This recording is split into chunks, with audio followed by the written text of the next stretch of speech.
시청자 여러분 안녕하십니까? 제21대 대통령을 뽑는 6.3 대선이 20여일 앞으로 다가왔습니다. 하지만 정치권은 후보 공약과는 무관하게 혼란의 소용돌이 속으로 빠져들고 있습니다.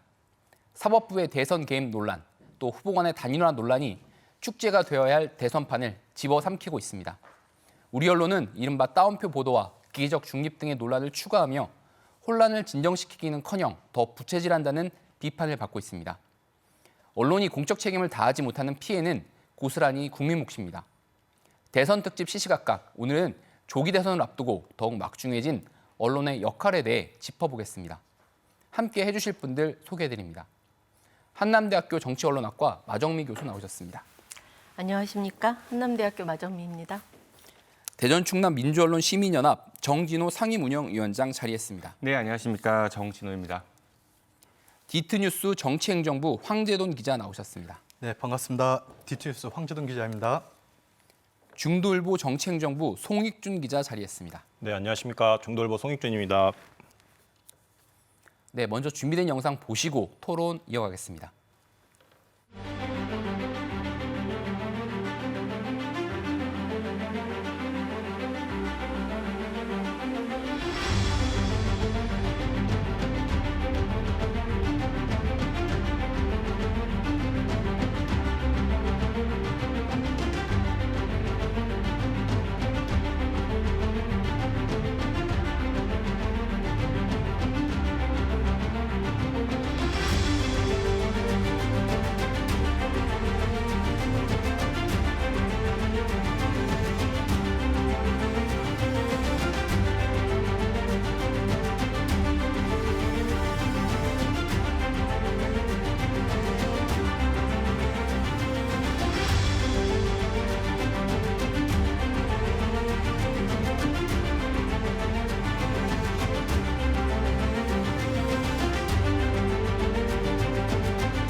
네, 본격적인 토론 앞서서 지난 2022년 제20대 대통령 선거에 대한 언론 보도의 평가를 좀 해보겠습니다. 일부 단체에서는 지난 2022년 언론 보도가 최악의 편파 보도였다라는 비판도 나왔는데요. 좀 어떤 맥락에서 이렇게 이런 평가가 나왔다고 보시는지 우리 마 교수님부터 좀 말씀해 주시죠. 예, 사회에서 언론의 역할은 매우 중요하다고 할 수 있습니다. 그 사회에 대한 어떤 이슈, 환경에 대한 감시 기능과 그다음에 갈등의 중재 역할을 하는 것이 언론인데요. 그러다 보면 의도적이든 비의도적이든 어쨌든 사회적인 의제, 미디어 의제를 설정하고 그것이 공공의제로 발달하고 그 사회를 사안을 중재할 수 있는 그런 역할들을 한다고 생각합니다. 선거 시에는 유권자들과 정치인을 연결하는 가교 역할을 해야 되고 유권자들에게 정확한 정보와 그 후보자들의 공약을 검증할 수 있는 그런 보도를 해줘야 되는 중차대한 역할을 담당하고 있다고 생각합니다. 지난 22년 대선의 그 선거 보도를 돌아보면 지금 현재의 상황들도 유추할 수 있거나 혹은 반면 교사로 삼을 수 있을 것 같은데요. 네. 우선 그 당시의 선거 보도를 짚어보면 첫째로 경마식 그 저널리즘, 그러니까 예를 들면 판세나 여론조사, 그다음에 네거티브 캠페인에 관련된 보도를 그냥 끊임없이 경주마 다루듯이 보도하는 상황들이 여전히 반복됐었습니다. 두 번째로는 후보들의 공약이라든가 그 공약에 대한 검증보다는 대중의 흥미 혹은 분노를 자극하는 후보자들의 추문 혹은 배우자의 어떤 추문들 이런 것들을 얼룩졌다는 것인데요. 그러다 보니 역대 가장 비호감 선거였다는 평을 받고 있습니다. 세 번째는 정치인의 목소리보다는 유권자의 목소리가 좀 반영이 됐어야 되는데 거의 유권자의 목소리는 반영되지 않았다는 점. 이것도 역시 지금 되짚어볼 만한 사안인 것 같습니다. 네 번째는 언론이 뉴스를 통해서 정당의 이슈 프레이밍 과정을 너무 적극적으로 동참하고 있거나 좀 편파적인 보도를 했다는 평가도 있습니다. 이 부분들은 양비론으로 빠질 수도 있는데 어쨌든 언론인들이 계속 지속적으로 조심해야 되는, 견지해야 되는 자세라고 생각합니다. 네, 교수님께서 학자답게 이제 4가지 아주 냉정하게 지난 대선 보도의 문제점을 좀 평가해 주셨습니다. 교수님께서 말씀하신 거가 대부분 다 맞는 얘기인 것 같은데, 근데 좀 부연을 하자면은 그 정책 이야기가 거의 없었어요. 그 대신에 뭐 이슈가 될 만한 것들, 예를 들어서 안철수 후보와 그 윤석열 후보와의 단일화 문제 이런 것들에 좀 초점을 많이 맞췄었거든요, 언론들이. 그러다 보니까 그 정책에 대한 이슈가 좀 많이 좀 소홀해졌고 대신에 권력을 어떻게 서로 나눌 것인가 뭐 이런 쪽에 더 초점이 있었던 그런 보도가 좀 많았나 싶고요. 그리고 이 선거운동을 너무 중계 그 방송식으로 한다는 거죠. 경마 저널리즘 말씀하셨지만은 어떤 후보가 어디에 갔다. 그래서 어떤 얘기를 했다. 끝이에요. 그러니까 그러면 그런 공약이 그 지역에 과연 맞는지 실효성은 있는지 이런 것들에 대한 검증이 필요한데 이런 게 전혀 없었다라는 거죠. 그리고 또 한 가지는 뭐 우리 지역도 마찬가지인데 왜 꼭 선거철만 되면 어디에 뭐 아들, 딸 이런 얘기가 나오는지 모르겠어요. 뭐 충청의 아들, 뭐 충청의 사위 이런 얘기들은 이제 좀 그만하는 좀 하면 어떨까 싶었는데 지난 대선 때도 역시 그런 것들이 좀 많이 있었죠. 그런 것들이 좀 상당히 아쉬웠습니다. 연고를 좀 강조하는 그런 보도들의 아쉬움을 표현해 주셨습니다. 네, 맞습니다. 그 연고를 강조했다는 부분에 대해서 윤석열 전 대통령의 아버지가 이제 충남 논산인가요? 고향이라는 이유로 충청의 아들을 자처했었죠. 그래서 언론에서도 이 표현이 적절한가라는 부분에 대해서 많이 좀 논쟁이 있었던 것 같습니다. 근데 좀 이제 안타까운 부분은 충청의 아들을 자처해서인지 12.3 비상계엄 중심에 충청권 인사가 유독 많았다는 점이 참 아쉬운 대목으로 다가오고 있습니다. 그리고 지금 언론이 검증을 제대로 못했다라는 부분 비판에 대한 얘기인데요. 이 부분도 윤석열 전 대통령에 대한 얘기입니다. 충남을 방문했을 때인데 이제 당시 제가 이제 그 자리에 위치해서 질문을 했었습니다. 이 충남 지역의 공약이 무엇입니까? 라고 했을 때 한참 머뭇거리더라고요. 그러면서 충북과 세종의 공약을 설명을 했어요. 후보자가 충남 지역을 방문하는데 지역의 공약도 모르고 왔다라는 비판적인 시각이 있었고, 하지만 그 많은 언론들은 그러한 부분에 대해서 비판적 시각을 보이지 않았다라는 점이 좀 아쉬운 대목으로 남습니다. 준비가 좀 덜 된 후보에 대한 검증이 상대적으로 좀 부족했다는 말씀이신 것 같습니다. 그 잠깐 말씀드릴 것이 이제 적극적으로 의사를 표현해 주는 건 좋은데 이 사회자의 좀 이렇게 말씀에 따라서 좀 해주셔야 이게 방송은 합이기 때문에 그런 부분 좀 한 말씀 좀 부탁을 드립니다. 우리 소익준 기자께서는 어떻게 평가하시겠어요? 네, 지난 대선 때도 사실 제가 그때도 당시에 이제 취재 기자로서 대선을 뛰었었는데요. 뭐 우리 막 교수님이나 우리 정 위원장님께서 하신 지적들 저 뼈아프게 좀 받아들이고 있습니다. 실제 저 역시도 사실 이번 대선 과정에서도 뭐 충청의 아들이니 충청의 사이니 좀 이런 단어들을 사실상 많이 좀 쓰고 있는데요. 좀 그런 부분들을 좀 지양해야 될 것 같다는 좀 생각을 다시 한번 들었고, 또 애초에 또 저희 언론이 또 좋은 역할들, 또 기본적인 뭐 견제 감시, 권력에 대한 비판 역할을 했다면은 지금의 사태까지 일어나지 않았을 거라는 좀 반성도 다시 한번 해보게 됐습니다. 그 연고주의를 강조하는 것은 그 지역마다 뭐 예를 들어 충청의 아들, 뭐 강원의 사위, 뭐 예를 들어서 이런 식으로 하니까 이게 어떻게 보면 그냥 또 생색내기식으로 그냥 그렇게 그쳐버리는 게 아닌가 싶어서 더 아쉬운 부분인 것 같습니다.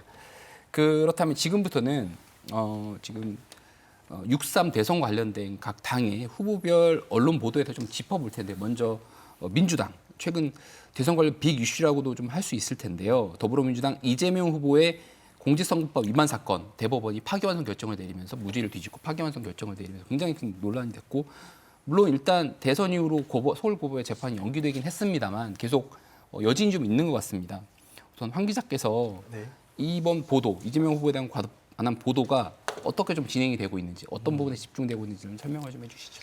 사실 이 재판이 연기되면서 이재명 더불어민주당 후보의 소위 사법 리스크가 해소됐다라는 보도가 중앙이든 지역이든 이제 잇따르고 있습니다. 다만 민주당이 여기에 발맞춰서 형사소송법이라든지 공직선거법 개정을 추진하고 있는데 여기에 대해서 이 후보를 위한 입법이다라는 비판도 나오고 있습니다. 그러나 저희가 좀 살펴봐야 할 것은 본질적인 문제죠.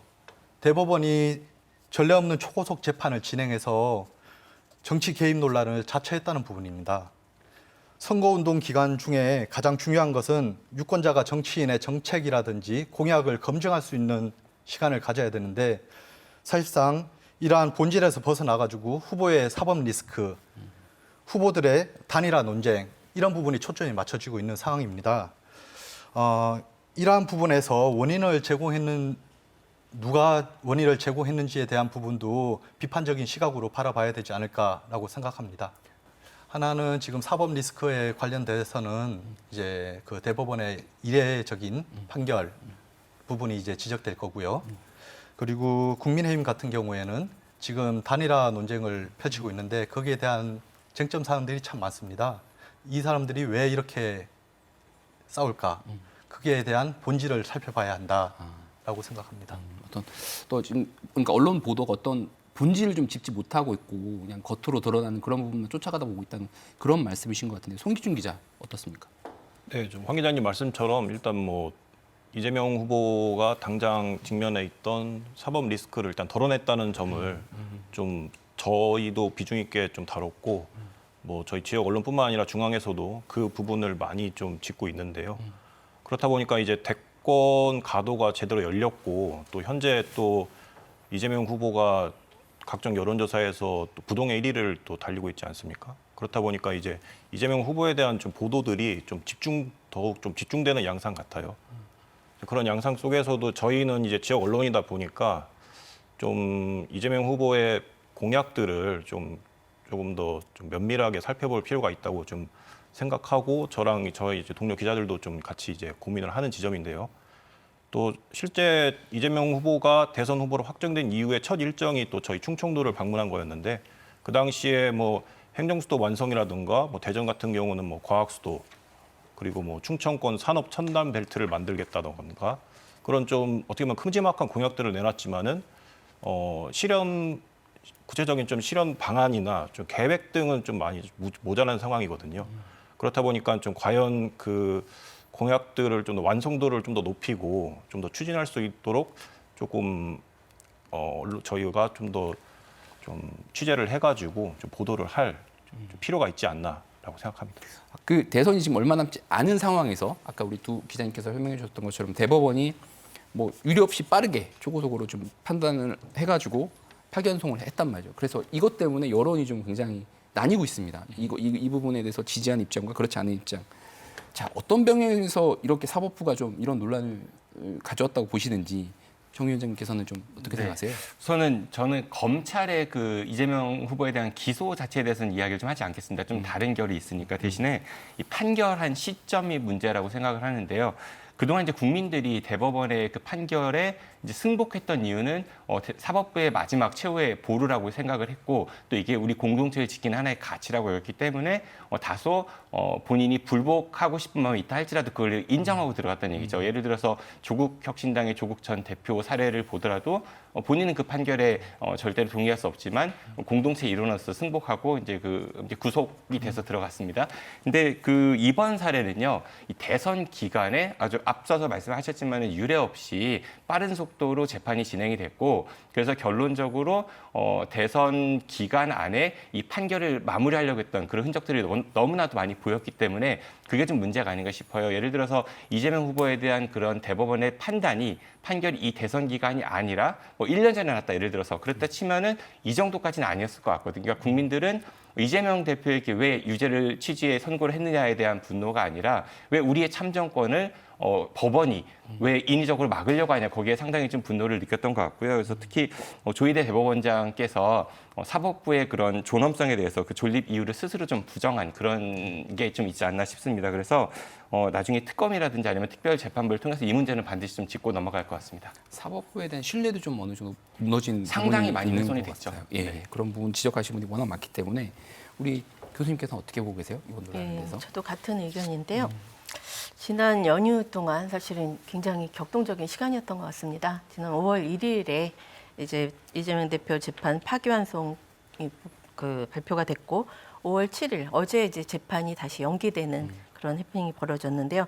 이 짧은 기간 동안 정말 격동의 시간을 보냈고 그 귀추는 뭐 추후에 볼 일이지만 더 심각한 것은 이 현상이 아니라 사법부에 대한 어떤 이 대단한 인식의 변화가 이루어지고 있는 그런 계기가 되었다고 생각이 듭니다. 변화요. 인식의 변화. 예. 왜냐하면 이번 그 대법원의 행위는 절차적인 공정성, 아까 말씀하신 절차적인 공정성과 정치적 중립성을 심각하게 훼손한 그런 사례라고 할 수 있죠. 왜냐하면 특정 후보를 특정 후보의 피선거권을 박탈한 사례잖아요. 국민의 참여권을 굉장히 침해한 사건이고, 그 더 심각한 것은 6만 페이지가 넘는 기록들이라고 하는데 그것을 다 보았느냐에 대한 답을 명확하게 하지 못했다는 거죠. 복사 기록도 로그 기록도 제시하지 못하고 있고요. 그리고 다 보고 판결하는 것은 아니다라는 말을 하셨는데 이건 정말 심각한 것 같습니다. 일반 국민들은 정말 상고심이 대법원까지 올라가기까지 얼마나 많은 시간과 고초가 있을 텐데 대법원이 읽지도 않고 판결했다라는 걸 자백했으니 대법원에 대한 신뢰, 권위 이건 심각한 어떤 자백을 했다. 그런 순간이라고 생각됩니다. 그 서울 고등법원이 이제 결국 이재명 후보의 공판길 애초에는 선거운동 기간을 잡았다가 논란이 좀 불거지고 하니까 또 후보 측의 어떤 뭐 탄원 뭐 이런 얘기도 그게 들어오고 난 다음에 선거 이후로 6월 달로 미뤘습니다. 이것을 두고도 이제 더불어민주당과 국민의힘에서 반응이 좀 엇갈리게 나고 있는데 우리 황 기자께서 좀 정리를 해주시겠어요? 네, 그 서울고법의 공판기일 연기는 헌법과 법률에 정한 당연한 절차라고 보고 있습니다.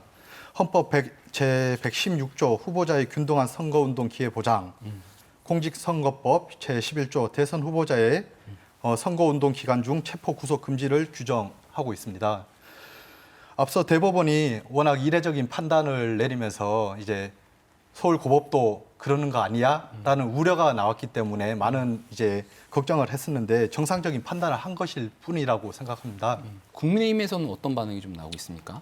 당연히 국민의힘에서는 강하게 반발을 하고 있고요. 특히 뭐 사법부뿐만 아니라 이제 더불어민주당이나 이재명 후보를 향해서 사법부에 대한 공격을 멈춰야 된다고 이렇게 강하게 주장하고 있죠.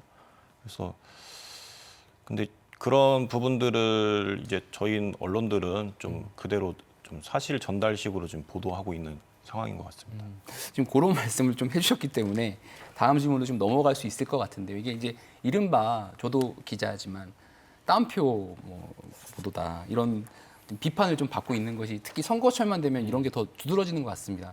유력한 후보라든지 지금 같은 경우에는 사법부 또는 국민의힘, 민주당의 입장을 그냥 전달하는 보도에 대해서 문제점을 누누이 알고 있지만 이런 문제점 좀 어떻게 봐야 될지 우리 정 의원님께서 좀 말씀해 사실 주시겠어요? 당사자의 견해를 이렇게 시청자나 독자들에게 전달하는 건 언론의 기본적인 책무입니다. 그런데 언론사라면은 각 그 언론사마다 가지고 있는 철학이 있을 거 아니에요. 보도 가치라든지 이런 것들이 있을 건데 그런 거 없이 그냥 상대방의 이야기를 따다가 전달하는 거 이거는 좀 너무 언론의 그 책무에서 벗어나는 게 아닐까 싶은 생각이 있어요. 근데 더 큰 문제는 단순히 그 이야기를 전달하는 걸 넘어서 그 이야기가 잘못됐거나 아니면은 그러니까 국민들에게 안 좋은 그런 영향을 줄 수 있음에도 불구하고 그대로 전달하는 기계적 중립이라는 이유 아래서 상당히 심각한 문제거든요. 대표적인 예를 보면은 우리 지역에서도 그런 일이 있었는데 지난번 12상 비상계엄 내란 그 사태 때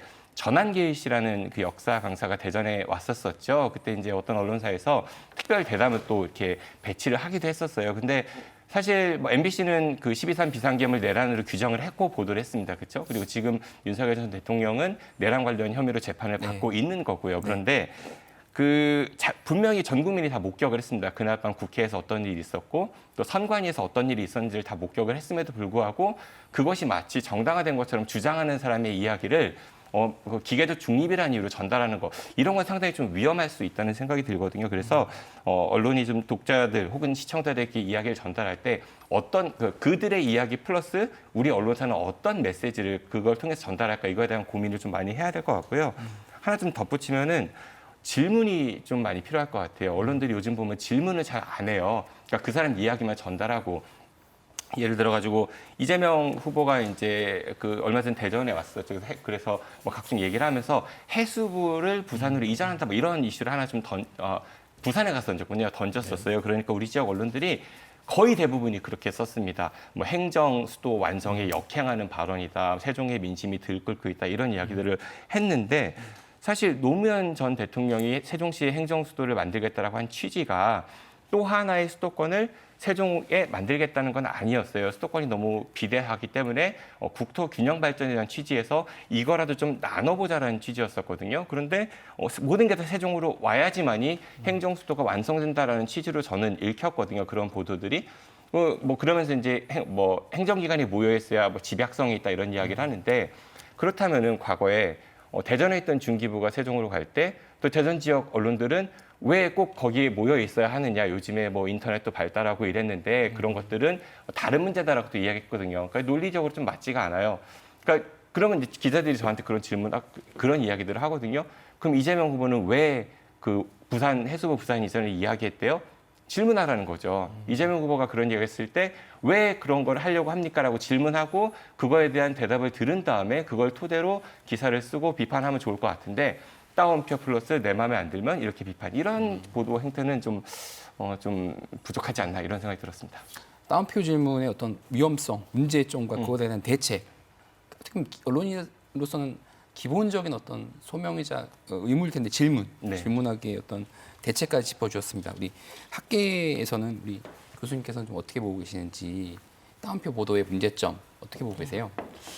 다운표 보도는 요즘은 이제 포스트 저널리즘 시대라고 부르지 않습니까? 근데 다운표 보도는 이런 어떤 가짜 뉴스가 넘치는 이런 상황에서 어디에서 따왔느냐, 그러니까 출처를 명확하게 밝히지 않는 경우도 많고 또 출처를 밝혔지만 그거는 뭔가 책임 전가의 차원에서 나는 직접 인용했을 뿐이다라는 식의 보도로 책임을 빠져나가려는. 그럴 수 있는 위험이 있죠. 그래서 사실은 어떤 보도를 한다면 팩트 체크, 그다음에 크로스 체크가 기본이 되어야 하고 정확하고 어떤 공정한 보도를 해야 되는데 과연 이 메시지의 배경은 무엇인지 누가 내놓은 메시지인지 어떤 의도를 그리고 누구를 향한 메시지인지 이것들을 좀 판단할 수 있는 그런 언론인들의 자세가 좀 필요할 것 같습니다. 특히 정치인이나 정당 이런 지금 선거 국면에 있어서 주체들이 되는 이런 사람들의 메시지나 그 주장을 기계적으로 다루거나 기계적인 중립 혹은 양비론 이렇게 다루는 것보다는 그 본질이 무엇인지 좀 꿰뚫은 보도가 필요할 것 같습니다. 특히 유튜버 같은 SNS나 1인 미디어가 점점 늘어나고 있기 때문에 이런 양산된 정보를 무비판적으로 인용해서는 안 될 것 같고요. 또 한 가지 우려되는 부분은 헤드라인에도 이제 따옴표를 쓴다는 거예요. 지난 그 헌재의 탄핵 관련 재판에서도 이제 무비판적으로 제목에 아예 직접 인용을 한다는 거죠. 따옴표로. 그래서 마치 그 사람의 주장인데 제목으로 들어가면 그것이 진실인 것처럼 보도가 되지 않습니까? 그래서 이 부분은 굉장히 조심해야 될 것 같습니다. 언론학자로서 그런 따옴표 보도의 여러 가지 실무적인, 실제적인 좀 위험성과 조심해야 될 부분을 짚어주셨습니다. 우리 두 분께서 또 기자분들께서는 정치에서 현장에서 또 뜨고 계시는 기자분들이기 때문에 이런 고민도 좀 많으실 것 같아요. 어떠십니까, 우리 송 기자님? 문제 의식에는 공감하고 있습니다. 근데 이제 따옴표 보도가 잘못된 것은 아니다라고 말씀을 좀 드리고 싶어요. 따옴표가 가진 의미라든지 함축적인 의미 그리고 가치를 부여해야 되는데 따옴표에서 끝나는 게 문제다라고 이제 좀 생각을 해야 될 것 같고요. 그래서 따옴표 이후에 제 역할을 못하는 것에 대한 비판은 달게 받겠다라는 좀 생각입니다. 따옴표가 끝이 아니라 시작이어야 된다. 네. 그리고 왜냐하면 이제 기사를 쓰다 보면은 따옴표에 대한 누가 얘기한 부분에 대한 기사가 안 나가면은 그 이후에 기사를 또 쓸 수 없는 부분도 있거든요. 뭐 예를 들어서 기자 수첩이라든지 뭐 이제 칼럼이라든지 이런 부분 쓸 때도 누가 어떤 말을 했는지 맥락을 파악하기 위해서 그리고 또 언론은 이러한 기본적인 사실관계를 전해야 되는 의무도 있습니다.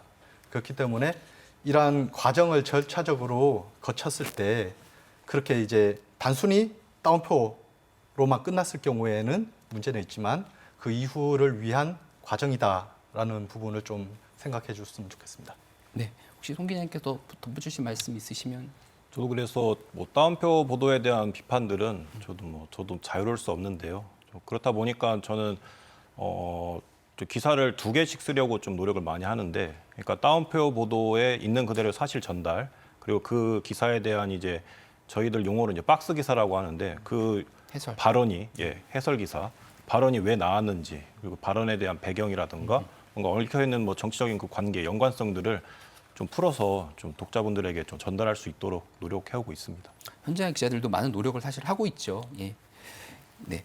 그래서 이번에는 그러면 이제 국민의힘 쪽으로 좀 넘어가 볼 텐데요. 국민의힘은 더 혼란입니다. 사실 최근에 더 혼란이 좀 되고 있는데 국민의힘 경선에서 김문수 후보가 전당대회를 통해서 당 후보로, 당 대통령 후보로 선출이 됐는데 무소속인 한덕수 예비 후보의 어떤 단일화 꼭 추진해야 된다는 당 지도부의 방침과 또 당 그 김 후보의 입장이 좀 나뉘면서 굉장히 밖에서 볼 때는 크게 지금 내용을 겪고 있는 것처럼 보이거든요. 어떻습니까, 송 기자? 좀 정리를 해주시죠. 지금 오늘 아침에도 이제 김문수 후보가 긴급 기자회견을 열어서 이제 다음 주까지 시간을 갖고 그때 다시 단일화를 하자는 식으로 제안을 했는데 또 곧바로 또 이제 한덕수 후보 측에서 이제 11일까지 기존 일정대로 해야 된다고 또 주장을 했죠. 지금 저희가 이렇게 대화를 하고 있는 와중에도 좀 어떻게 상황이 변할지 지금 모르는 상황인데요. 앵커께서 말씀하신 대로 지금 가장 좀 혼란을 많이 겪고 있는 것 같고 지금 현재로서는 그 두 후보의 이제 단일화 여부가 지금 대선 전국을 흔들 최고 이제 변수라고 지금 꼽히고 있는 것 같습니다. 황 기자, 이 네. 좀 배경이 좀 어떻게 되는 겁니까?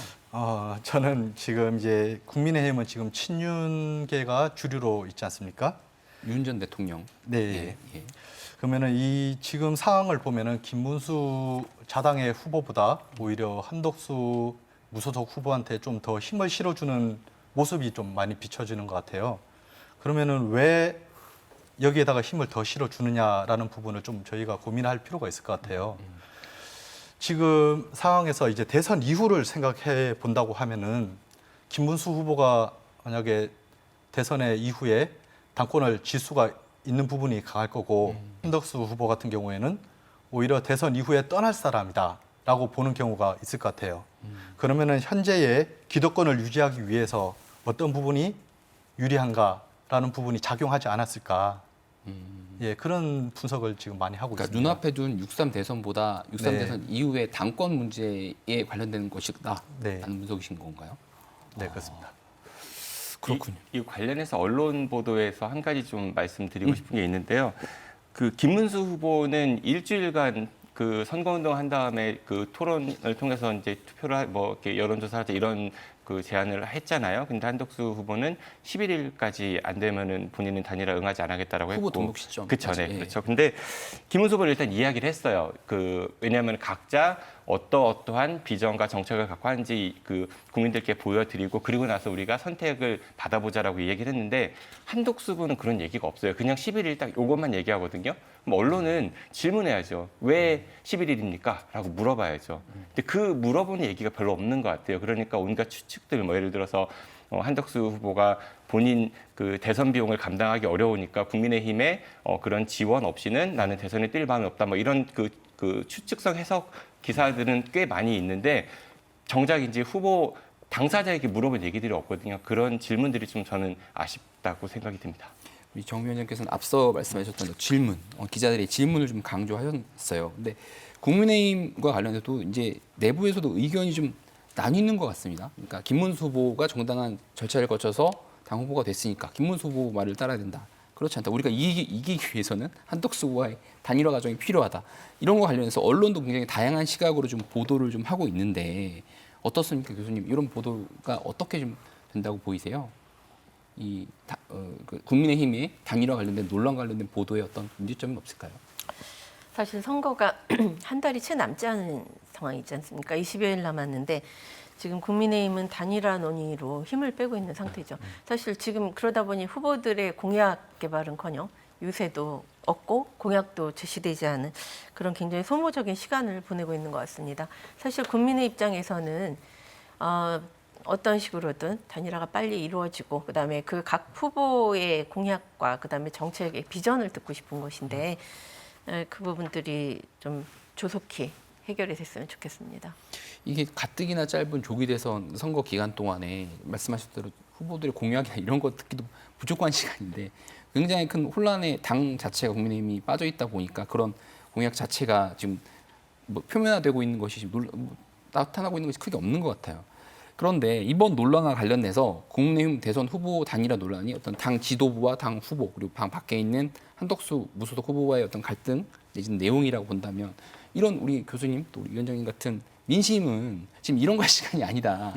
정말 중요한 거 관련된 얘기를 해라라고 하는데 이런 민심과 관련된 민심을 전달하는 그런 보도가 좀 있었나라는 고민을 좀 해봐야 될 것 같은데요. 홍 기자 어떻습니까? 뭐 실제 그 지금 자꾸 변해가는 상황을 사실 따라가기도 좀 벅찬 상황이긴 한데요. 근데 물론 이제 저희 뭐 주거 안정이라든가 뭐 청년 고용 문제 그리고 뭐 민생 경제라든가 분명히 저희 지역민들이 지금 원하고 좀 요구하는 많은 사안들이 있는데 그런 사안들을 좀 더 살펴봐야겠다는 좀 반성을 다시 해봅니다. 황 기자 생각도 좀 궁금한데요. 네, 이러한 비판은 매 선거철마다 있는 게 좀 어떻게 보면 단골 메뉴인 것 같습니다. 레거시 미디어가 비중 있게 다루지 않는 게 현실적인 문제인 것 같고요, 사실인 것 같고요. 네. 그래서 저희도 많은 고민을 했었고 저희가 D2 뉴스는 탄핵 정부 때 광장으로 나가서 이제 시민들에 대한 릴레이 인터뷰를 한다든지 시민사회단체의 사회 대개혁 요구를 적극적으로 좀 보도를 한 경우가 있습니다. 그리고 충청민 1000명을 대상으로 해서 여론조사를 직접 진행해서 이런 지역의 여론을 과감 없이 전달한 바 있습니다. 지역 언론들의 어떤 이런 노력들이 사실 많거든요. 많은데 알려진 거는 좀 적게 알려지고 있는 것 같아서 이런 기회를 통해서라도 네. 좀 이런 거 있다는 게 좀 많이 알게 되셨으면 좋겠습니다. 그러면 이제 이번에는 개혁신당 이준석 후보죠. 이준석 후보 등 어떤 군소 후보들에 관한 얘기를 해볼 텐데 개혁신당이 최근에 청년 정치 그리고 이제 디지털 전환하겠다라는 것을 이슈로 내세우면서 좀 선거운동을 하기 시작했는데 이게 좀 반향이 좀 있는지가 좀 궁금합니다. 황 기자 어떻습니까? 네, 이준석 이제 후보가 선출된 이후에 대전을 3번 정도 찾은 걸로 이제 기억합니다. 연구소라든지 대학교를 위주로 이제 좀 돌았는데 이공계 출신인 그 후보가 자신의 강점을 활용해서 지역민의 표심을 얻겠다라는 계산이 아닌가라는 생각이 들고요. 현재 양당 정치에서 새로운 변화라는 부분도 일정 부분 좀 공감을 합니다만은 실질적으로 지역의 지지율이라든지 영향력은 아직 미비하다. 이런 부분은 앞으로 풀어야 될 과제라고 생각합니다. 거대 양당에 지금 가려서 사실 이준석 후보 정도만 지금 존재감을 드러내고 있을 네, 뿐이지 그렇습니다. 그 외 후보들이 사실 거의 없어 보이는데요. 어떻습니까, 송 기자?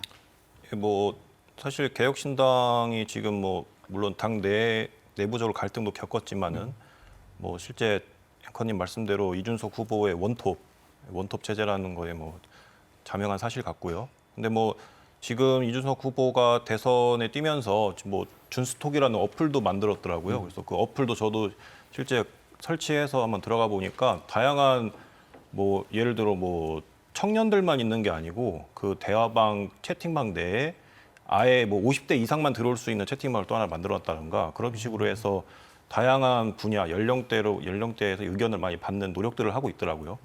또 그렇다 보니까 이준석 후보가 또 밤에 10시 이후에 또 라이브 방송을 또 하더라고요. 라이브 방송을 해가지고 그렇게 채팅방에서 나온 질문 같은 거에 대한 다이렉트로 답변을 해주다 보니까 바로바로 피드백을 한다는 점, 그리고 유권자와 그리고 현실 정치인의 그 간극이 좀 더 좁혀진다는 점에 있어서는 조금 긍정적인 것 같습니다. 우리 송 기자께서 이제 이준석 후보를 비롯한 군소 후보들의 어떤 그 선거 운동 방법을 좀 알려주셨는데 그래도 대다수 언론들이 주로 이제 거대 양당 후보들, 지금 방금 앞서 얘기했던 이재명 또 김문수, 한덕수 후보들에 대해 관심이 좀 많이 집중돼 있어서 그 군소 후보들 어떻게 보면 정치 신이라고 할 수 있는 그런 부분들에 대해서는 좀 관심이 좀 적지 않은가라고 생각을 좀 드는데요. 어떻습니까? 이게 정책이 다양해지려면 많은 분들이 경쟁을 하고 특히 젊은 신인들이 많이 경쟁을 해서 새로운 어떤 흐름을 불어넣고 해야 될 텐데 그런 부분에 대해 좀 언론이 좀 부족한 게 아닌가라고 하는 좀 인식도 있어요. 위원장님 어떻게 보십니까? 저는 뭐 이준석 후보 이야기 나왔으니까 사실 그 청년 정치 아니면 뭐 디지털 전환 이런 것들은 이준석 후보 말고도 다른 정당들도 이미 다 하고 있는 이야기라서 그 이준석 후보의 어떤 그 색깔이라고 보기 좀 어렵다고 새롭진 생각이 않다. 들고요. 네, 그렇죠. 그리고 이준석 후보 자체가 이제 국민의힘 당대표 출신이고, 그러니까 지금 개혁신당이지만 언젠가는 또 함께 그 국민의힘 쪽하고 합쳐질 수 있지 않을까라고 생각하는 분들이 많기 때문에 군소 후보라고 우리가 생각을 해야 될지 그거에 대해서 좀 의문점이 있습니다. 오히려 명태군 게이트라고 하죠. 예, 그런 것들이 더 많이 연상되기 때문에 좀 그런 부분이 본인이 좀 해결해야 될 과제가 아닐까 싶은 생각이 들고요. 이 군소 후보들에 대한 보도량 자체는 사실 언론이 많지가 않아요. 그래서 이걸 갖고 평가한다라는 것 자체가 좀 어렵다는 생각이 드는데, 근데 보면은 일부 정치인들이 좀 희화화돼서 출마하는 사례들이 종종 있었죠. 대선에서도 좀 굉장히 뭐랄까 좀 현실성 떨어지는 그런 공약을 공중부양 제시하고 뭐 이런 뭐 여러 가지 있었죠. 우리가 많이 관심을 가졌고 실제로 그거 통해서 뭐 여러 가지 사업을 한다든지 또 구속되는 사례들도 있었었고요. 그래서 그런 후보들까지 언론이 다 관심을 가질 필요는 없지만은 그래도 군소 후보들 가운데 의미 있는 그런 그 우리 사회에 어떤 어제다를 던진 후보가 있다라고 하면은 그런 것들은 언론이 한번 좀 주목해서 달아줄 필요가 있지 않을까 그런 생각이 듭니다. 우리 막 교수님께서 어떻게 보세요? 어떤 정치 신인을 발굴한다든지 또 정치인들이 새롭게 기존 정치 세대와 어떤 경쟁하는 모습을 보여주기 위해서라도 언론이 좀 더 적극적이고 다양하게 담아야 되지 않을까 그런 지적도 있는데요. 예, 예, 저도 동의합니다. 사실 소수 후보에 대한 그 보도는 보도의 양은 적을 수밖에 없죠. 그러나 이제 양이 적다 하더라도 그 정치 신인들의 새로운 어떤 시각 혹은 공약 중에서도 굉장히 독특하거나 의미 있는 공약들은 좀 발굴해서 써주실 필요가 있을 것 같아요. 아까 말씀드렸듯이 그냥 주력 후보들만 쫓아다닐 것이 아니라 이 소수 후보자들의 의견 이런 것들을 좀 유심히 관찰하시고 필요한 것들은 선취할 수 있는 그런 통찰력이 좀 필요할 것 같습니다. 언론의 어떤 통찰력을 강조해 주셨습니다. 예, 새겨들어야 될 말씀 같고요. 이번에는 앞으로 지금 남은 한 20여일 앞으로 대선이 남았으니까요. 앞으로도 뭐 지금까지도 중요하지만 앞으로가 더 중요하다고 보여줄 수 있는데 최근에 그 전국 언론노조와 민언련, 시민연합이 보도 원칙 7가지 대선 국면에서 견지해야 할 언론이 견지해야 할 7가지 원칙을 제시해 주셨는데 어떤 내용들이었습니까? 네, 그 전국 언론노조하고 민원연이 이번에 이제 그 7가지 보도 원칙을 제시를 했는데요. 몇 가지만 좀 살펴보면요. 우선은 12산 내란 그리고 윤석열 전 대통령 파면을 인정하지 않는 주장 이거에 대해서 단호히 비판해야 한다라는 것이 있고요. 그다음에 이 경마 중계식 보도 단순 인용 보도를 자제해야 한다. 그러니까 우리가 했던 얘기들 거의 대부분이 나오는 것 같습니다. 그리고 이 폭로성 주장 이런 것들에 대해서는 실시간으로 검증이 불가능하다면 추후 검증을 통해서 보도를 해야 한다라는 것이 있고요. 그다음에 여론조사 결과를 단순히 인용 보도에 그치지 말고 그거에 따른 해설을 좀 덧붙일 것 이런 것들을 좀 제안하고 있고요. 그리고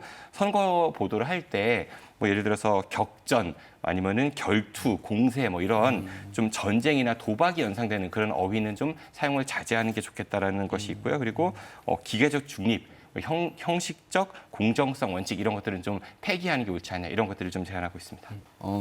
저는 여러 가지 말씀 중에서 경마 중계 관련돼서는 이게 이제 경쟁이다 보니까 결국은 누가 앞서냐, 누가 이기냐, 이걸 모든 게 승자가 모든 걸 독식하는 그런 구조다 보니까 그런 게 계속 문제가 제기돼 왔음에도 불구하고 계속 이어지고 있는 게 아닌가라는 생각이 드는데요.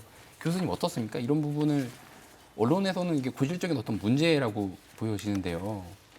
이런 부분 해결 방법이 있을까요? 경마 중계 보도 기자들의 성찰밖에는 방법이 없지 않을까요? 질문을 많이 하고 예. 기자가 스스로 좀 돌아보는 그런 노력들이 필요하겠죠. 한 가지 말씀드려도 될까요? 네. 요즘에는 사실 그 언론 지형 보면 백화점이 좀 생각이 나거든요. 무슨 얘기냐면은 백화점은 물건을 생산하는 곳이 아니잖아요. 각 판매처들이 백화점에 입점을 해서 물건을 파는 그런 이제 형태를 취하고 있죠. 마찬가지로 언론들이 뭐 MBC를 비롯한 지상파부터 여러 그 뭐 신문사들 그리고 인터넷 언론 여러 언론들이 있지만은 그들이 아까 뭐 그 속보 경쟁 아니면 승자 독식 이런 말씀을 하셨지만 좀 많이 바뀐 것 같아요. 무슨 얘기냐면은 물론 누가 먼저 보도했냐도 중요하지만 그 보도가 어떤 함의를 갖고 있는가를 설명해주는 그런 프로그램들이 꽤 많이 있거든요. 뭐 방송에서도 그런 프로그램들이 좀 있고요. 그리고 유튜브 채널에서도 그런 것들이 많이 있죠. 그래서 예를 들어서 지난 그 명태균 게이트 관련해서는 뭐 뉴스타파라든지 아니면 뉴스토마토 이런 곳들이 특종을 많이 했지만 실제 그 독자 시청자들은 그 뉴스타파나 뉴스토마토를 통해서 그 정보를 얻는 것이 아니라 뭐 제가 특정 프로그램은 거론하지 않겠습니다만 그런 채널들의 그 기자들이 나와서 이야기하는 걸 듣고 이제 정보를 취득한다라는 거죠. 그런 거를 좀 우리가 생각해 본다라고 하면은 기성 언론들이 좀 더 플랫폼을 다양화해서 그 독자들에게 좀 더 많은 정보를 해설해서 전달해 줄 그럴 필요가 있지 않을까 싶은 생각도 듭니다. 다양한 정보를 그러니까 속보 경쟁에 너무 매몰되지 마시고 그걸 통해서 우리가 어떤 메시지를 시청자, 독자에게 전달할 건가에 대한 고민을 좀 더 해달라 이런 주문인 것입니다. 언론의 어떤 더 역할을 강조해 주셨습니다. 다 맞는 말씀 같고요. 교수님, 앞으로 남은 대선 기간 동안에 이제 언론 보도가 좀 예상이 되잖아요. 어떤 식의 언론 보도가 예상이 되는지, 또 이런 보도를 좀 지양해야 된다. 우리 언론이 가야 될 방향이라고 생각하시는 방향이 있다면 좀 말씀해 네. 주시겠어요? 어떤 보도를 지향해야 되느냐, 어떤 보도가 나쁜 보도냐에 대한 성찰이 사실은 계속 있었어요. 그럼에도 불구하고 계속 반복되고 있죠. 그리고 아까 말씀하신 경마식 저널리즘을 근절할 수 있는 방법은 무엇이냐, 이런 질문을 우리 언론학계나 기자들, 언론사에서도 끊임없이 하고 있을 것 같은데, 그런 자구적인 노력들이 많이 있다고 생각돼요. 왜냐하면 민원연의 그 보도준칙과 언론 노조에서 이번에 발표한 7대 보도준칙, 네. 그것도 뭐 내용 크게 다르지 않습니다만, 이번에 눈에 띄는 것은 공정성 혹은 뭐랄까요, 공정성에 관한 관점이 조금 달라졌다는 느낌이 듭니다. 그러니까 똑같은 양으로 다루는 것, 너도 옳고 이쪽도 옳고 저쪽도 옳다라는 양비론, 그것이 과연 공정하고 올바른 보도이냐에 대한 문제의식들이 좀 대두되는 것 같아요. 자, 어쨌든 그 언론사에서 그런 보도를 계속 양산하는 이유는 단독 보도, 뭐 특종 이런 것들에 치여서 빨리 보도해야 되니까 무르익기 전에 보도해야 되는 경쟁적인 그런 보도 현황, 뭐 그런 상황들, 그런 것 때문일 것 같고요. 그러다 보니 아까 말씀드렸듯이 어쨌든 기자와 편집국 안에서의 좀 성찰 이런 것들이 참 무엇보다 필요할 것 같습니다.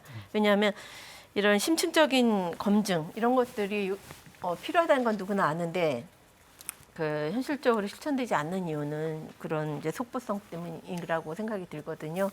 그래서 그런 것들을 빠른 뉴스가 아니라 정확한 뉴스, 그 다음에 뭐 말실수나 오보 같이 이런 표피적인 말초적인 보도보다는 좀 본질적인 혹은 정책에 대한 비판 이런 것들을 좀 다뤄주셨으면 좋겠습니다. 또 새로 제가 좀 한 가지 더 어진대를 좀 제시하면, 언론의 선거 때마다 나오는 언론의 어떤 정파성, 이 부분은 사실 피할 수 없는, 언론이라면 피할 수 없는 질문인 것 같아요. 언론이 어떤 가지고 있는 정치적 스탠스나 이런 거에 따라서 자신들의 유리한 정치적 주장을 좀 대변하는 듯한 그런 보도를 보이는 게 사실이기 때문에 이런 부분도 좀 개선해야 될 부분이 아닌가 싶은데, 위원장님 혹시 정파성을 갖는 건 당연한 거고요. 그게 꼭 언론이라고 해서 중립을 지켜야 한다라는 그런 건 없습니다. 오히려 중립인 척하면서 아닌 게 행동하는 게 더 문제인 거죠. 뭐 미국도 그렇고 다른 나라 사례를 보더라도 언론은 자신만의 정파성을 갖는 것이 나쁘다고 생각이 되지 않습니다. 다만 그 정파성을 갖는 과정에서 얼마큼 객관적인 팩트를 통해 가지고 그 자신들의 그런 정파성을 입증해내느냐, 이런 것들이 중요한 것이지, 아까 교수님도 지적하셨지만은 그런 기계적 중립 아니면 양비론을 통해 가지고 오히려 더 막 뭐랄까 겉으로는 객관적인 척하면서 그렇지 않은 모습을 보이는 것들이 저는 더 큰 문제라고 생각이 들고요. 이번에는 이제 조기 대선 과정에서 이제 또 우리 지역 언론도 여러 가지들을 이제 이야기하시겠지만은, 뭐 제가 앞서 말씀드렸지만 그거는 꼭 안 했으면 좋겠어요. 이번에는 여기 기자님들도 계시지만은 이번에 충청에 뭐 이거는 정말 안 했으면, 지역 연고. 네, 안 했으면 좋겠고요. 그런 것들은. 그리고 여론조사 되게 많이 부족하다는 생각이 들거든요. 그러니까 여론조사가 돈 많이 드는 건 저도 아는데, 큰맘 먹고 한번 하셔도 대전, 세종, 충남 이렇게 큰 광역 단위만 하세요. 근데 말고 기초 단위 조사도 좀 하면 좋겠거든요. 대전은 뭐 각 자치구별로 어떻게 그 지지가 나뉘는지, 아니면 충남은 각 시군이 어떻게 나뉘는지, 이런 것들을 좀 비교 분석해주고 뭐 성별, 연령별도 분석해주시면은 지역 유권자들이 좀 더 충청의 그 여론 지형에 대해서 잘 이해할 수 있을 것 같아요. 비용 부담 되시면은 연합해서 하실 수도 있잖아요. 그런 것들 충분히 가능하다고 생각이 드는데, 좀 여론조사도 좀 더 많이 해주시면 좋을 것 같고, 그리고 공약 검증도 좀 많이 이번에 해주셨으면 좋겠어요. 얼마 전에 대전시가 각 대선 후보에게 제시하겠다고 42개 이제 공약을 발표를 했죠. 근데 일반 시민들이 보기에는 너무 많아요. 기억이 안 나요. 대전만 42개면 전국적으로 몇 개겠어요. 그 대선 공약인데 너무 많고, 또 그 공약 제시하는 공약 가운데 상당수가 시민들의 바람하고는 좀 거리가 있어 보인다는 거죠. 예를 들어 가지고 뭐 대전의 수건 사업이다. 그래서 뭐 대전 교도소 이전, 이거는 예전 문재인 정부 때부터 있었던 이야기인데 아직도 해결이 안 된다라고 이야기하는데, 물론 뭐 이전이 필요하죠. 교도소 오래됐고 포화 상태니까. 근데 그게 시민들의 삶하고는 크게 직결되지는 않거든요. 교도소 이전이라는 것이. 그러니까 하지 말자는 이야기가 아니라 그러니까 그런 그 지역 공약들을 발굴해낼 때 시민들의 그런 어떤 걸 원하는지 이런 것들에 대해서 좀 지역 언론이 많이 좀 조사하고 물어보고 여론조사도 해보고 이러면 좋겠는데 따라가요. 그냥 그 정치권을 제기한 게 마치 우리의 수건 사업인 것처럼 이제 그런 것들은 좀 언론이 좀 지양하면 좋겠다는 생각도 동시에 들었습니다. 그 부분에 대해서는 저희가 시각각에서 그 대전교도소 이전 관련된 다른 분석이 있기 때문에 대전 지역의 수건 사업으로 그것이 저희가 다뤘던 이유는 뭐 정치권이 얘기해서 따라가는 거라기보다는 정치권들이 공약을 해놓고 역대 보수와 진보를 가리지 않고 공약을 해놓고 제대로 지키지 않은 부분에 때문에 이것은 정파성 있는 부분이 아니고 지역 주민의 수건이기 때문에 계속 오랫동안 얘기가 돼 왔고 진보든 보수든 다 공약을 했던 부분인데 공약만 하고 실제 실천하지 않는 이런 부분을 좀 지적한 부분인 거 좀 제가 시각각을 대신해서 대변해서 좀 동의합니다. 말씀을 그거는. 드립니다. 예. 마지막으로 토론이 좀 뜨겁게 진행되다 보니까 더 하신 말씀도 있으실 것 같지만 마지막 말씀을 통해서 좀 해주실 수 있으면 좋을 것 같아요. 조기 대선을 앞두고 지역민의 어떤 목소리 반영과 또 대선 참 확대를 위한 우리 지역 언론의 역할, 방금 우리 위원장님께서 해주셨지만 지역 언론의 역할에 대해서 뭐 현직 두 분 정치부 기자도 계시고 언론학계 교수님도 계시고 또 언론 단체 우리 위원장님도 계시니까 또 좋은 말씀을 좀 해주실 수 있을 것 같은데 우리 현 기자님께서 먼저 좀 해주시겠습니까? 네, 오늘 두 분의 언론에 대한 부분의 지적 사항들 잘 들었고요. 예, 그런 부분에 좀 많이 공감하는 부분도 많습니다. 그래서 디투뉴스는 지역민의 목소리를 반영하기 위해서 두 가지의 중점을 두고 있습니다. 먼저 지역민이 선출한 권력, 즉 시장, 도지사, 국회의원들에 대한 부분이죠. 이들이 대선 중국에서 어떤 얘기를 하고 어떤 지역 의제를 던지는지에 대한 부분을 확인하고 검증을 하고 평가를 하도록 하겠습니다. 이런 보도는 유권자가 나중에 이제 현명한 판단을 할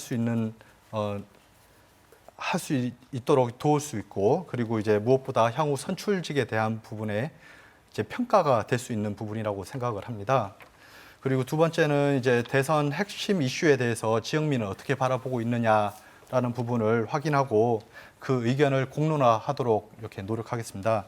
그동안 지역민 목소리를 가감없이 전달해왔던 것처럼 이번 대선 전국에서도 지역민의 여론을 모으고 전달하는 데 주력하겠습니다. 네.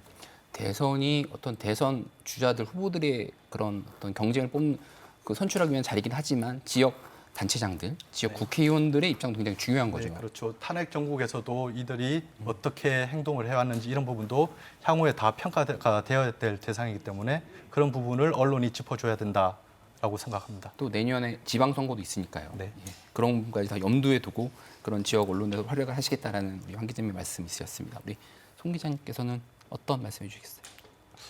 저희가 좀 뼈아프게 들을 부분들이 좀 많았던 것 같은데요. 또 물론 이제 그런 또 잘못들을 또 고쳐 나가는데 제가 또 중견 기자로서 중도일보에 좀 더 노력하겠다는 말씀 먼저 드리고 싶고요.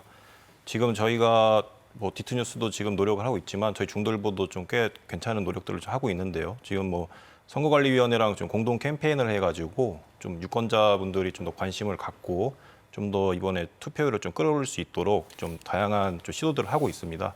그 중에 한 가지가 이제 유권자 기자단이라고 해가지고 선관위가 지금 뭐 지원하고 운영하고 있는 유권자들과 좀 저희 기자들이 만나거나 그리고 실제 뭐 취재 현장을 같이 가거나 이런 좀 활동을 통해서 좀 더 좀 관심을 좀 불러일으키는데 좀 노력을 하고 있고요.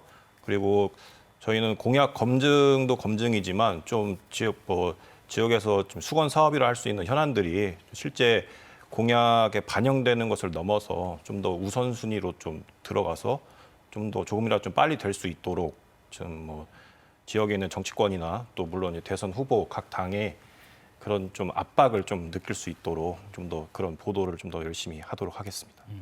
지역 언론이 많은 역할을 또 해주실 것 같습니다. 우리 교수님. 예. 저널리즘이 지향해야 되는 것은 진실과 공공성의 구현이라고 생각이 됩니다. 근데 이제 진실한 보도라는 것이 그야말로 이제 객관적이고 공정하고 정확한 정보 전달에서 시작이 되죠.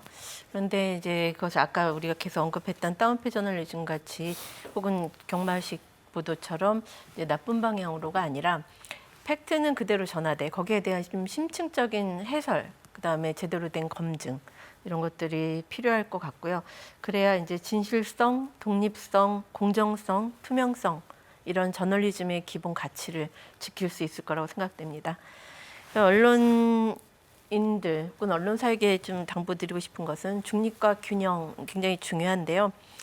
그것 때문에 이제 그 제대로 된 비판이나 감시 역할을 못 하고 있다는 그런 현실에 대해서 좀 성찰할 수 있었으면 좋겠습니다. 좀 객관화하고 자 그렇게 해서 언론이 자기 역할을 했을 때 언론은 정말 중요하거든요. 민주주의를 이끄는 선봉장이니까 언론이 정말로 민주주의를 이끄는 어떤 공론장을 만들고 그리고 중재자로서 역할을 다할 수 있기를 바랍니다. 어떤 기기적 중립에서 좀 벗어나서 객관적인 성찰을 좀 많이 하라는 어떤 우리 교수님의 말씀이십니다. 위원장님. 저는 좀 가볍게 마무리를 하겠습니다. 그 대선이 굉장히 특수한 기간이잖아요. 그래서 기자분들께서 정말 열과 성을 다해서 취재 많이 해주시고요. 예, 대선 끝난 다음에 언론사 사장님들, 뭐 대전 MBC 사장님 마찬가지입니다. 기자분들께 휴가 많이 주셔가지고 예, 그 정도로 좀 열심히 취재해 주셔가서 그 시청자, 독자들의 그 알 권리에 좀 부합해 주시면 좋겠습니다. 더 길게 하셔도 됩니다. 그 정도 말씀드리겠습니다. 그런 말씀 더 길게 하셔도 됩니다. 네. 편향성이 강한 유튜브 등의 뉴미디어가 일상이 된 요즘 지상파를 찾는 시청자의 요구는 바로 상식과 진실 그리고 통합일 겁니다. 혼란이 가득한 대선 국면에서 이런 요구는 더욱 중요해지고 있습니다. 언론인들이 공적인 영역에서 민주적 여론 조성이라는 사회적 책임을 다할 수 있도록 시청자 여러분의 많은 관심 부탁드립니다. 대전 MBC 시시각각 오늘 순서는 여기서 마칩니다. 함께해 주신 시청자 여러분 고맙습니다.